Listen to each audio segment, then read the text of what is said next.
रहेगा कायम, पहाड़ जब न रहे खुदाया, तेरे मुंह की एक बात भी टलेगी ना, चाहे कुछ भी हो। अजीज नाजरीन, मैं अयाद ज़रीफ आप तमाम देखने वालों को हमारे रोज़ के बाइबली मुतालियाती प्रोग्राम की नई किस्त में खुशामदीद कहता हूँ। जैसा कि आप सब जानते हैं कि हम कई सालों से पैदाइश से मुकाशफा तक बाइबल मुकद्दस की तमाम कुतब का मुताला कर रहे हैं, और खुदा के फजल से हमने हर किताब के हर बाब के मरकज़ी मौजू पर बात की और खुदा के ज़िंदा कलाम से भरपूर बरक़ात हासिल की।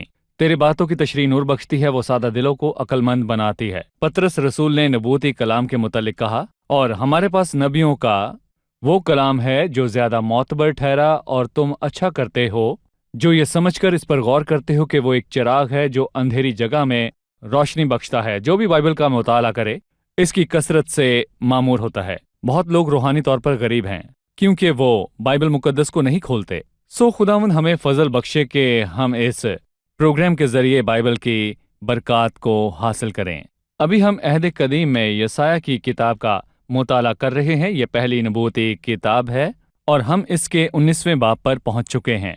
यसाया 19वां बाब तमाम मसीही जमातों में जाना जाता है और इसकी एक आयत बहुत मशहूर है, मुबारक हो मिस्र मेरी उम्मत। मिस्र कब और कैसे मुबारक होगा, माजी में, हाल या मुस्तकबिल में, और यही हम आज की किस्त में जानेंगे।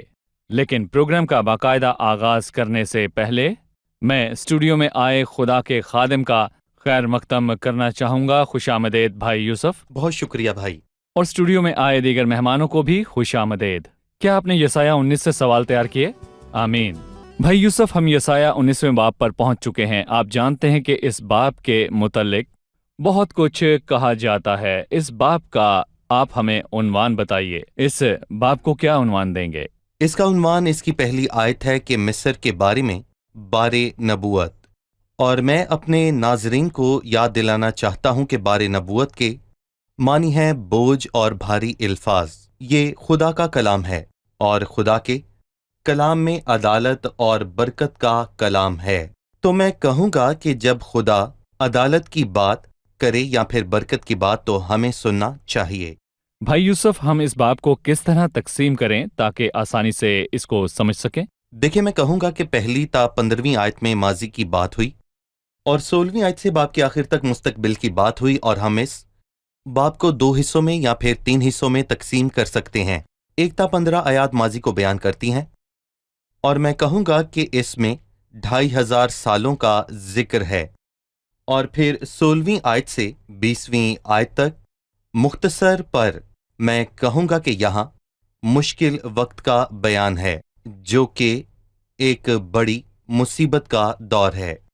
और फिर इसके बाद 21वीं आयत से बाब के आखिर तक बाबरकत और तवील अरसे का जिक्र है, जो मसीह की बादशाही का दौर है।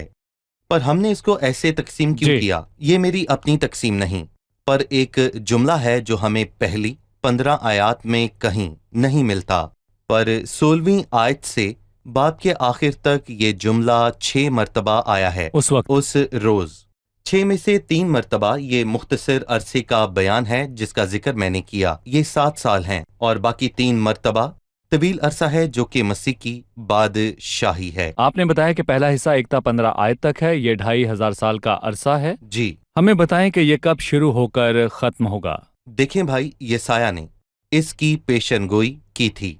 मिस्र की बाबत बारे नबूवत देखो, खुदावंद एक तेज रव बादल पर सवार होकर मिस्र में आता है, और मिस्र के बुत उसके हजूर लरजान होंगे, और मिस्र का दिल पिघल जाएगा। और ये नबूकदनजर के आने से शुरू हुआ। हम हिजकिय्याल की किताब में इसके मुतालिक पढ़ते हैं। और यही नहीं, नबूकदनजर के दौर में मिस्र की जमीन 40 बरस तक वीरान रही, और ये नबूकदनजर के वसीले से मिस्र की अदालत की शुरुआत थी, और उस वक्त से मिस्र पर किसी मिस्री ने हुकूमत ना की सिवाय 23 जुलाई के उस इनकिलाब के। सो मैं यहाँ कहूँगा कि उन 2500 सालों में मिस्र में कोई मिस्री हुक्मरान नहीं आया। हिजकिय्याल ने कहा, आइंदा को मुल्क मिस्र से कोई बादशाह बर्पा ना होगा, और खुदा का कलाम लफ्ज बा लफ्ज पूरा हुआ। और फिर खुदावंद के गजबनाक होने की बहुत सारी वजूहात थीं, और पहली मिस्र के बुत थे, दूसरी मिस्र का गरूर था और खुदा बुत परस्ती पसंद नहीं करता, और खुदा को मगरूर नापसंद है, ये अबलीस की रूह है। यहाँ पर मिस्र के मुतालिक काफी बातें हुई। इस मंजर में मिस्र का एक अहम किरदार है, माजी, हाल और मुस्तकबिल। आप हमें शुरू से आखिर तक मुल्क मिस्र और खुदा के लोगों के दरमियान रिश्ते को बयान करें। मुल्क मिस्र के लोगों ने मुख्तलिफ जमानों में उनके साथ क्या किया। और जैसा कि आपने कहा कि ज़मीनी लोग और मुल्क केनान के बाद मुल्क मिस्र का जिक्र बाइबल मुकद्दस में बहुत बार हुआ, और हम पैदाइश के 12वें बाब से मिस्र के मुतल्लिक बाइबल मुकद्दस में पढ़ते हैं। जब अब्राहम मिस्र में गया, जब यूसुफ मिस्र में गया और जब याकूब मिस्र में गया। अगर लोग मुल्क मिस्र में ना रहते तो बनी इसराइल कायम ना होता। वो कई बरस मिस्र में रहे ताकि खुदा का लश्कर बने। दरअसल वो मुल्क मिस्र में गुलाम बनकर रहे। वो कौम मिस्र में पैदा वो कौम हुई। मिस्र में पैदा हुई, और इसकी शुरुआत तब हुई जब मूसा इनको मुल्क मिस्र से निकाल लाया और उन्होंने बहरे कुलज़म के किनारे पर गीत गाया। और उस वक्त से मुल्क मिस्र खुदा के लोगों पर मुस्बत और मनफी असर भी रखता है, पर मैं कहूँगा कि तो भी इसका मनफी असर उन पर नुमाया है, और मुस्तकबिल में भी ये उन पर असरअंदाज होगा। जी बिल्कुल, आपने ठीक कहा। और यकीनन मुल्क मिस्र बहुत इज्जत और अहमियत का हामिल है, क्योंकि खुदावंद यीशु मसीह मिस्र में आया, क्योंकि हेरोदिस दरअसल एक बहुत ही शरीर बादशाह था और वो चाहता था कि वो यीशु को कत्ल करे। भाई यूसुफ, आपने जो कुछ कहा इस बात पर मुझे पहली आयत पर अपनी राय दीजिए। मिस्र की बाबत बारे नबूवत। देखो, खुदावंद एक तेज रो बादल पर सवार होकर मिस्र में आता है। मिस्र के बुत उसके हजूर लर्जा होंगे और मिस्र का दिल पिघल जाएगा। बहुत लोग पहली आयत को यूं पढ़ते हैं, खुदावंद एक तेज रो बादल पर सवार होकर मिस्र में आता है। वो सोचते हैं कि मसीह के मिस्र में आने से मुराद मिस्र में मसीहत का फैलना है।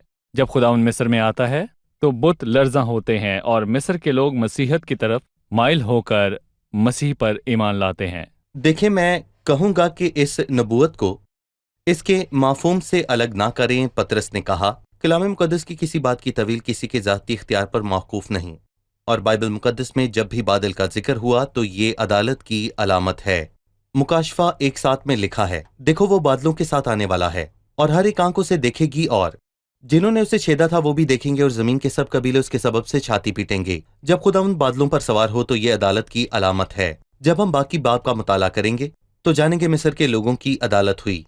आखिरी आयत के सिवा उनके लिए कोई बरकत ना थी, लेकिन 15वीं आयत में किसी बरकत का जिक्र ना हुआ, बल्कि वहां पर लिखा है कि मैं मिस्र को एक सितमगर हाकिम के काबू में कर दूंगा और जबरदस्त बादशाह उन पर सल्तनत करेगा। हाँ, उसके अरकान शिकस्ता और तमाम मजदूर रंजीदा होंगे। सयान के शहजादे बिल्कुल अहमक हैं, इनमें कोई बरकत नहीं। इन 15 आयात में 2500 साल की अदालत का वाज़े तौर पर बयान मिलता है। भाई यूसुफ, आप हमें मिस्र की अदालत की वजह बयान करें। खुदा ने मिस्र की अदालत क्यों की?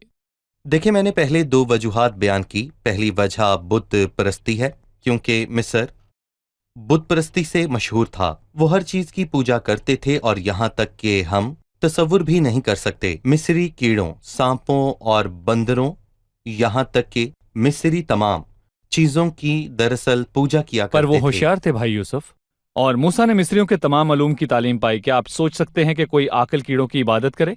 जी, ये दुनिया का इल्म है। देखें, यहाँ मैं कहूँगा कि वो अपने आप को दाना जताकर बेवकूफ़ बन गए और गैर फानी खुदा के जलाल को इंसान और परिंदों और चौपाओं और कीड़ों मकोड़ों की सूरत में बदल डाला। अब इनके जवाल पर गौर करें। परिंदे जो आसमान में उड़ते हैं, फिर छुपाए यहाँ तक के रेंगने वाले कीड़े मकोड़े, उन्होंने रोंदे जाने वाली चीज़ों की इबादत की। हालांकि हम भी मिस्री हैं, हम अपने बाप दादा की तारीख की बात कर रहे हैं। सच बयान करना जरूरी है। जी, वो जिंदा खुदा से दूर थे। वो कीड़ों मकोड़ों को खुदा मानते थे। वो सर के जूं की इबादत करते थे, और इससे बदतर क्या हो सकता है? जी, वो इससे बदतर क्या हो सकता है? इबादत करते थे। सही, इससे बदतर क्या है? ठीक है भाई यूसुफ, यकीनन मिस्र के इस हिस्से से मुतल्लिक हमारे मेहमानों का सवाल होगा, क्योंकि वो भी मिस्री हैं। आमीन। मेरा सवाल 11वीं आयत से है। लिखा है, जोहन के शहजादे बिल्कुल अहमक हैं। जोहन के क्या मानी है? भाई यूसुफ, 11वीं आयत है, زون کے شہزادے بالکل احمق ہیں، فرعون کے سب سے دانشمند مشیروں کی مشورت وحشیانہ ٹھہری۔ بھائی یوسف، یہاں پر لفظ زون سے کیا مراد ہے؟ سیان تانیس یہ ایک اچھا شہر ہے، اور یہ شہر ایک لمبے عرصے تک مصر کا دارالخلافہ رہا۔ ایشیا سے آنے والے لوگ یہاں آتے تھے اور یہ مصر کی عکاسی کرتا ہے، اور سیان کے سب سے دانشمند مشیر مصر کے حاکم اور موسیٰ کے ایام میں بہت زیادہ علم رکھتے تھے، اور بائبل فرماتی ہے کہ موسیٰ نے مصر کے تمام علوم کی تعلیم پائی، پر افسوس کہ تکبر اور بت پرستی کی روح کے سبب سے فرعون کے سب سے دانشمند مشیروں کی مشاورت بھی وحشیانہ ٹھہری۔ در حقیقت اس سے ہمیں مصر کی 2500 سال پرانی تصویر دکھائی دیتی ہے، اور چلے مان لیں کہ مصر پوری دنیا کی عکاسی کرتا ہے، تو میں کہوں گا کہ افسوس آج دنیا کے مشیر احمق ہیں، اور بہت بار عالمی طاقتوں کے مشیر اور بڑے لوگ مل کر بیٹھتے ہیں کہ کسی مسئلے کا حل نکالیں۔ تو کیا آپ کو لگتا ہے کہ انہوں نے اتنے سالوں میں کسی مسئلے کا حل نکال لیا ہے؟ کیا وہ اس قابل بھائی ہیں؟ یوسف، یقیناً انسانی عقل پر تکیہ کرنا بے وقوفی ہے۔ بالکل، خدا کی حکمت پر تکیہ کریں۔ لوگ مسائل کو جنم دیتے ہیں، صحیح۔ پر ان کو حل کرنا ان کے بس کی بات نہیں، کیونکہ خداوند مسئلوں کو حل کرتا ہے اور وہ خداوند سے دور ہیں۔ صحیح، لہٰذا 1 تا 15 آیات میں ناکامی اور عدالت کا ذکر ہے۔ یہ عدالت 2500 سال تک جاری رہی۔ نبوکت نظر کے دور میں ان پر مشکل آن پڑی، وہ اب تک ظلم کا شکار ہیں۔ آپ نے بتایا کہ طویل عرصے تک مصر پر کسی مصری نے حکومت نہیں کی، جب تک 23 جولائی کا انقلاب نہ آیا۔ صحیح، 16ویں آیت سے ایک نئے حصے کا آغاز ہوتا ہے۔ اس وقت رب الافواج کے ہاتھ چلانے سے جو وہ مصر پر چلائے گا، مصری عورتوں کی مانند ہو جائیں گے اور ہیبت زدہ اور ہراساں ہوں گے۔ تب یہودا کا ملک مصر کے لیے دہشت ناک ہوگا۔ ہر ایک جس سے اس کا ذکر ہو خوف کھائے گا، اس ارادے کے سبب سے جو رب الافواج نے ان کے خلاف کر رکھا ہے۔ بھائی، ہمیں اس حصے کی وضاحت کی ضرورت ہے۔ دیکھیں بھائی، جیسا کہ ہم نے کہا کہ یہ حصہ 16 سے 20ویں آیت تک ہے، اور میں کہوں گا کہ اس وقت اور اس روز کے الفاظ 16، 18 اور 19ویں آیت میں موجود ہیں، اور ہم نے بیان کیا کہ یہ مشکلات کا مختصر عرصہ ہے، لیکن وہ بس لوگوں کے لیے ہی کٹھن ہے۔ اس وقت رب الفاظ کے ہاتھ چلانے سے جو وہ مصر پر چلائے گا، مصری عورتوں کی مانند ہو جائیں گے اور وہ ہیبت زدہ اور ہراساں ہوں گے۔ تب یہودا ملک مصر کے لیے دہشتناک ہوگا۔ پر سوال یہ ہے، کیا اس مصیبت میں کچھ اچھا ہوگا؟ مصیبت سے کیا مراد ہے؟ بڑی مصیبت جو ان پر آئے یہ گی۔ 7 سالہ بڑی مصیبت کا دور ہے، ہم نے پہلے بھی اس کا ذکر کیا۔ جی، بڑی مصیبت کے 7 سال 15ویں آیت تک کلیسیا کے آسمان پر اٹھائے جانے کی پہلے کی بات یہ ہے۔ تاریخ ہے۔ جب کلیسیا آسمان پر چلی جائے تو 16ویں آیت سے آگے لکھی باتیں پوری ہوں گی۔ جی بالکل، 16ویں تا 20ویں آیت میں بڑی مصیبت کا ذکر ہے، پر خداوند عظیم اور بھلا ہے، وہ مصیبت میں بھلائی پیدا کرتا ہے، اور جب خداوند مصریوں کو مصیبت میں ڈالے گا تو وہ خداوند سے فریاد کریں گے کیونکہ وہ مشکل میں ہوں گے، اور لکھا ہے اس روز مصر میں 5 شہر ہوں گے جو کینانی زبان بولیں گے اور رب الفاظ کی قسم کھائیں گے، اور ان میں سے ایک کا نام شہر آفتاب ہوگا۔ دراصل میں کہوں گا کہ 5 شہر بہت ہی کم ہیں، اور پالوس نے کہا کہ مجھے یہ پسند ہے کہ اوروں کی تعلیم کے لیے 5 ہی عقل کی باتیں کہوں۔ دیکھیں، 5 باتیں یعنی کہ چند الفاظ، 5 روٹیاں اور 2 مچھلیاں اور 5 چکنے پتھر، یعنی کہ یہ بہت ہی کم الفاظ ہیں۔ 5 تھوڑے ہیں، یہ شروعات ہے۔ پھر بعد میں 21ویں آیت میں لکھا ہے، اور خداوند اپنے آپ کو مصریوں پر ظاہر کرے گا اور اس وقت مصری خداوند کو پہچانیں گے۔ یہ مبارک ہو، مصری میری امت سے پہلے ہے، اور خداوند کو جاننے سے خداوند ان کو برکت دے گا۔ یہ 19ویں آیت کی تکمیل ہے۔ اس وقت ملک مصر کے وسط میں خداوند کا ایک مذبح ہوگا۔ کیا یہ ہو چکا یا نہیں ہوا؟ مصر دیکھیں، میں نہیں مصریوں ہوا۔ کی کلیسیا خداوند کا نہیں۔ مذبح نہیں ہے۔ ہمارے پاس زمینی مذبح نہیں ہے، خداوند یسوع مسیح ہمارا مذبح ہے۔ تو مصر کے وسط میں ہی کیوں؟ کیونکہ ایماندار تو پھر ہر جگہ موجود ہیں۔ نہیں، آیت کو اس کے سیاق و سباق کے ساتھ پڑھیں۔ میں یہاں کہوں گا کہ اپنی عقل کے ساتھ بیان کرنے سے ہی ایسا ہوتا ہے، اور اس روز مصری مشکل میں ہوں گے اور خداوند سے فریاد کریں گے، وہ مذبح بنائیں گے۔ انہوں نے بہت عرصہ خداوند کے علاوہ غیر معبودوں کی عبادت کی اور گواہی دی، پر خداوند چاہتا ہے کہ وہ اس کی عبادت کریں اور اسی کی گواہی دیں، اور وہاں پر مذبح ہوگا۔ یہ کلیسیا کے آسمان پر جانے کے بعد ہوگا۔ ساری دنیا مصیبت کے بڑے دور سے گزرے گی اور خداوند مصریوں کو شفا دے گا کیونکہ وہ خداوند کو بالکل۔ پہچانیں گے۔ میں آپ کے لیے ان واقعات کو پھر سے ترتیب دیتا ہوں۔ یہ ایک تا 15 آیات 2500 سال کا دور ہے۔ یہ نبوکت نظر کی بادشاہی سے شاہ بابل کی سلطنت اور پھر پہلے مصری حاکم کی حکومت کا دور ہے۔ جی 15ویں آیت سے کلیسیا کے آسمان پر جانے کے بعد مصر کا حال بیان ہے، جی جب خداوند ان کو مصیبت میں ڈالے گا۔ 16ویں پھر آیت اس سے کے بعد 16 تا 20 آیات میں مصری خداوند کو پہچانیں گے۔ ملک مصر میں خداوند مذبح کے طور پر پیش ہوتا ہے۔ مصر میں مذبح اور ستون، مذبح اور ستون، مذبح عبادت کو اور ستون گواہی کو ظاہر کرتا ہے۔ صحیح۔ بھائی یوسف آئیں اس کی تقسیم کی دہرائی کریں۔ 1 تا 15 آیات ناکامی اور عدالت ہے، 16 تا 20 آیات میں توبہ، لوٹنا اور شفا ہے، اور تیسرے حصے میں 21ویں آیت سے باب کے آخر تک برکات ہیں۔ مبارک ہو مصر میری امت، یہ الفاظ کب پورے ہوں گے؟ اس سے پہلے 23ویں آیت ہے، اس وقت مصر سے اسور تک ایک شاہراہ ہوگی جو ابھی موجود نہیں ہے، اور اسوری مصر میں آئیں گے اور مصری اسور کو جائیں گے اور مصری اسوریوں کے ساتھ مل کر عبادت کریں گے۔ تب اسرائیل مصر اور اسوریوں کے ساتھ تیسرا ہوگا اور روئے زمین پر برکت کا سبب ٹھہرے گا، کیونکہ رب الفاج ان کو برکت بخشے گا اور فرمائے گا مبارک ہو مصر میری امت۔ لوگ آدھی آیت پڑھتے ہیں، مبارک ہو مصر پورا حوالہ نہیں سمجھتے، اس کو یہ پورا پڑھیں۔ مکمل آیت نہیں ہے۔ یہ آیت کا تیسرا حصہ ہے، 2/3 پر وہ اس کو استعمال کرتے ہیں۔ مبارک ہو مصر میری امت اور باقی آیت کو نہیں سمجھتے۔ مبارک ہو مصر میری امت اور اسور میرے ہاتھ کی صنعت اور اسرائیل میری میراث۔ اور میں کہوں گا کہ ان ملکوں کے نام ہی کیوں لکھیں، کیونکہ وہ ملک ہمیشہ سے ایک دوسرے کے دشمن ہیں اور اب بھی ہیں، اور یہ دشمن ہیں۔ کلیسیا کے آسمان پر اٹھائے جانے کے بعد بھی دشمن ہوں گے۔ مثلا دانیل کا 11واں باب پڑھیں، اس کے آخر میں جنوب کے بادشاہ شاہ اسور اور شاہ اسرائیل اور شمال کا بادشاہ یعنی شاہ اسور کے درمیان جنگ ہے، اور اس کے علاوہ یہ 3 ملک مصر، اسور اور اسرائیل نوح کی 3 نسلوں کے ہیں، سم، حام اور یافت۔ سم سے اسرائیل، حام سے مصر اور یافت سے اسور آباد ہوا، اور میں کہوں گا کہ ان تینوں کے بیچ کی دشمنی شروع ہی سے موجود ہے، یہ دشمن ہیں، لیکن میں یہاں یہ سب کہوں گا برکت میں شامل ہوں یہ گے۔ ایک ہو جائیں گے، کیونکہ افسیوں 1:10 میں مسیح کے لیے یہ لکھا ہے کہ تاکہ زمانوں کے پورا ہونے کا ایسا انتظام ہو کہ مسیح میں سب چیزوں کا مجموعہ ہو جائے، خواہ وہ آسمان کی ہوں خواہ زمین لیکن کی۔ اس کے ہرگز یہ معنی نہیں کہ دعا اور گیت میں ان کے لیے برکت نہ چاہیں۔ میں خداوند سے کہتا ہوں میرے ملک کو برکت دے، مثال کے طور پر یا وہ کسی مالک شخص کو کیسے برکت دے گا؟